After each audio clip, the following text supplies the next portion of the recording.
Shalom anak-anak, untuk pertemuan kali ini Pak Agus akan melanjutkan yang kemarin ya. Yang minggu yang lalu kan menentukan fungsi pertidaksamaan dari suatu soal cerita. Jadi ada soal cerita, kita menentukan bahasa matematikanya atau pertidaksamaannya. Nah, untuk pertemuan ini kita lanjutkan dari kemarin. Dari soal cerita yang ada itu pasti ditanyakan nilai optimumnya ya, atau disebut fungsi objektifnya. Nah, nilai optimum itu ada dua, bisa maksimal, bisa minimal. Nah, dia menggunakan nilai maksimal kalau dicari keuntungan sebesar-besarnya ya. Tetapi dia disebut nilai minimal kalau biayanya mencari biaya yang paling kecil ya. Jadi ada dua nilai optimum ya. Ada dua nilai optimum, yaitu bisa maksimal, bisa minimal. Nah, dia disebut fungsi objektif. Jadi di dalam program linier itu ada dua fungsi, yaitu fungsi kendala atau fungsi pertidaksamaannya, di mana nanti fungsi pertidaksamaan itu digambar dalam sumbu koordinat. Nah, dari sumbu koordinat di daerah himpunan penyelesaian tadi ada titik-titik yang harus dihitung. Nah, titik-titik nanti itu dihitung di fungsi tujuan atau fungsi objektifnya ini ya. Nah, sekarang perhatikan contoh di bawah ini ya. Ada makanan A dibuat dari 4 ons tepung, 2 ons mentega. Makanan B 3 ons tepung, 3 ons mentega. Persediaannya tepung 4 kg, mentega 4,5 mentega. Jika harga makanan 5.000 per buah, A, makanan B 3.000 per buah. Tentukan model matematika dari permasalahan tersebut. Perhatikan ya. Yang kamu harus buat apa? Yang harus dibuat apa? Makanan A dan makanan B. Maka makanan A-nya X, makanan B-nya Y. Nah, terus berarti bahannya. Nah, lihat ini. Tepung 4. Tepung sama mentega di sini ya. Y-nya ke kanan. Makanan A 2 dari apa? Tepung sama mentega. 4 on, 3 on. Nah, ini kok 5.000 di sini nggak ada. Nah, karena satuannya on, maka karena satuannya on ya dirubah. On sedia apa? 6 kg apa ini? Tepung. Nah, maka 6 kg dijadikan on, berarti 60 on ya. Terus kue B terbuat dari 2 on tepung, 3 mentega ya. Mentega ada berapa banyak? 4,5 kg. Kilogram ke on kan dikalikan dengan 10. Maka persediaannya mentega adalah 45 on. Terus nah ini kan harga per buah tidak ada modal kan? Harga A segini, harga B segini. Nah, ini disebut nanti fungsi tujuannya atau fungsi objektifnya. Berarti fungsi objektifnya adalah 5.000 X ditambah 3.000 Y. Enggak ada sama dengannya di sini. Hanya ini saja. Jadi soal ini kalau dibentuk dalam bahasa matematika berarti XY, berarti 4X ditambah 2Y kurang dari 60. Karena apa? Kok lebih kecil? Karena nanti yang diminta adalah keuntungan sebesar-besarnya. Ya. Nah, nanti kalau biaya sekecil-kecilnya ini tandanya lebih besar. Terus menteganya berapa? Antara kue A dan kue B 3X tambah 3Y kurang dari 45.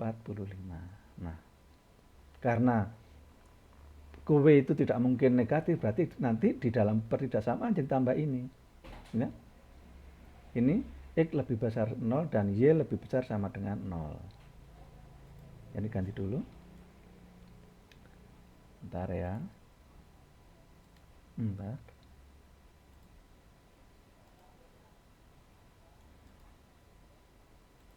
Nah, ini ya. Jadi model ini ada tanda bentar.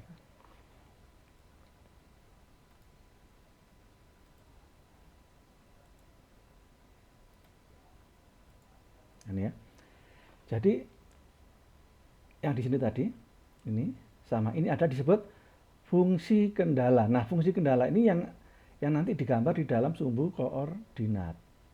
Terus titik-titik yang terletak pada himpunan penyelesaian nanti dari gambarnya ini itu nanti dihitung di fungsi tujuannya di sini. Nah, ini ya. Jadi ini fungsi kendalanya di sini ini sama ini. Ini nggak mungkin nggak usah digambar karena apa? Kalau ada syaratnya ini berarti nanti himpunan penyelesaian dari himpunan penyelesaian hanya ada di kuadran 1. Ya, jadi kamu gambar ini garis ini yang sudah diajari di persudasan linear dua variabel yang kemarin dipelajari ya. Nah, udah ini ya. Gambar ini sama ini. Terus titik-titik yang ada dihitung di fungsi tujuannya. Fungsi tujuannya adalah memaksimal ini ya, memaksimumkan karena mencari keuntungan. Pasti membuat kue kan mesti mencari keuntungan. Nggak mungkin membuat kue mencari kerugian. Karena mencari keuntungan nanti ini tandanya lebih kecil. Kalau biaya sekecil-kecilnya pasti ini tandanya lebih besar gitu ya cara membedakan.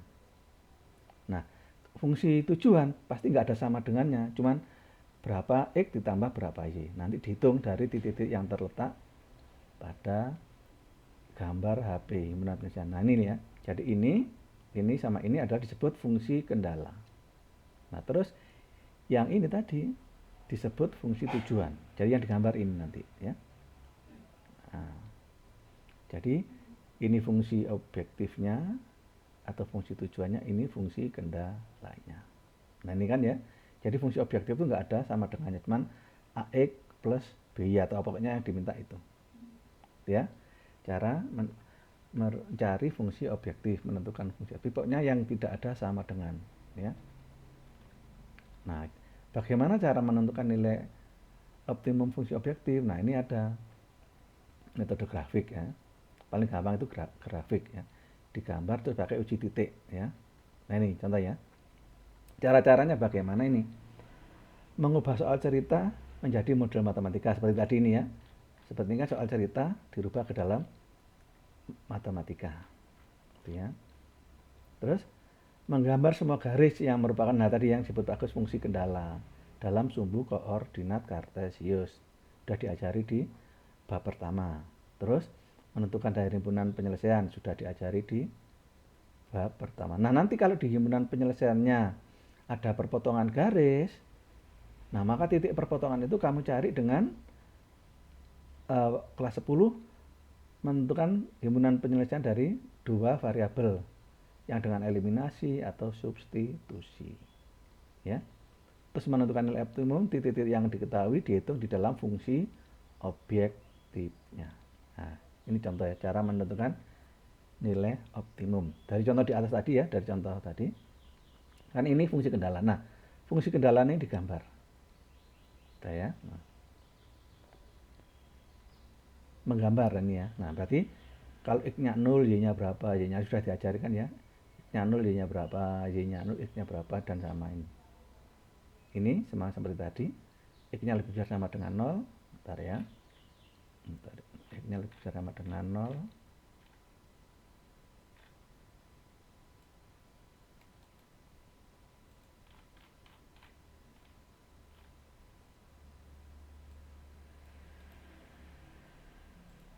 Ini ya. Ini. Dan tujuannya ini. Nah, menggambar semua garis. Nah, ini gambar semua. Ya, ini. Nah, ini garis pertama ya. Jadi fungsi kendala yang pertama, ini fungsi kendala yang kedua. Maka karena semua tandanya lebih kecil, maka daerah himpunan penyelesaian ada semua di bawah garis yang ada. Oh, ternyata di sini. Maka titik-titik yang terletak pada himpunan penyelesaian dihitung. Dihitung di mana? Di fungsi objektifnya. Berarti titik yang ada adalah 0,0, 15,0, 0,15. Pokoknya titik-titik yang terletak pada himpunan penyelesaian, kalau mau mencari fungsi objektif, titik-titik yang menempel pada daerah himpunan penyelesaian dihitung semua. Ini kebetulan ada 3 titik. Ini. Nah, ini lihat nih. 0,0 dihitung, ketemu 0. Dihitung di sini ya. Ketemu 75.000. Di sini ketemu 45.000. Nah, dari ketiga titik yang dimasukkan tadi, ternyata fungsi objektifnya yang maksimum 75.000. Maka apa? Ya, disimpulkan harus membuat roti paling besar 15 buah makanan A dan tidak memproduksi makanan B. Karena apa? Karena keuntungan terbesarnya ada kalau dia membuat 15 roti A. Kalau membuat 15 roti B hanya dapat 45.000. Tetapi kalau membuat 15 roti A ketemu 75.000, maka produsen tadi harus membuat roti A saja. Jadi gitu ya. Jadi cara menghitung atau menentukan fungsi objektif. Nah, dari sini saya ulangi lagi ya. Untuk suatu fungsi objektif, kalian harus bisa menentukan fungsi kendalanya atau pertidaksamaannya. Nah, pertidaksamaannya diketahui pasti ada sama dengannya atau banyaknya berapa, modalnya berapa. Misalkan beli tanah berapa, tanah A, tanah B, modalnya berapa. Gitu ya. Kalau daya tampung ya X tambah Y berapa. Tetapi fungsi objektif nggak ada. Pasti cuma gini aja, misalkan biayanya A 200, biayanya B 500 itu. Terus atau keuntungannya 1000.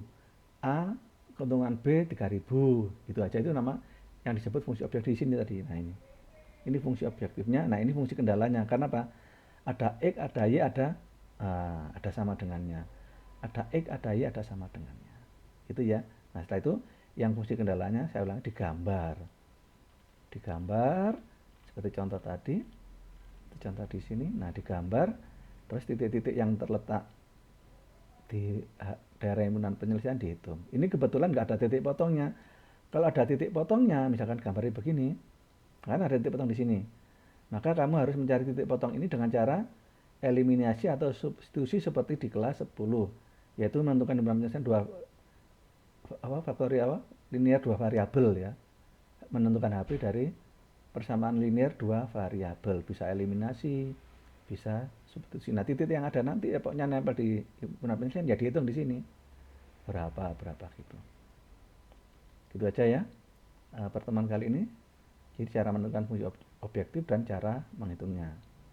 Kalian pelajari dan dimengerti. Kalau nggak mengerti tanya ya. Tanya langsung ke Pak Agus. Nah, nanti juga Pak Agus kasih latihan soal, nanti Pak Agus kirim lewat GCR. Oke? Pertemuan kali ini sampai di sini. Selamat belajar. Tuhan Yesus memberkati.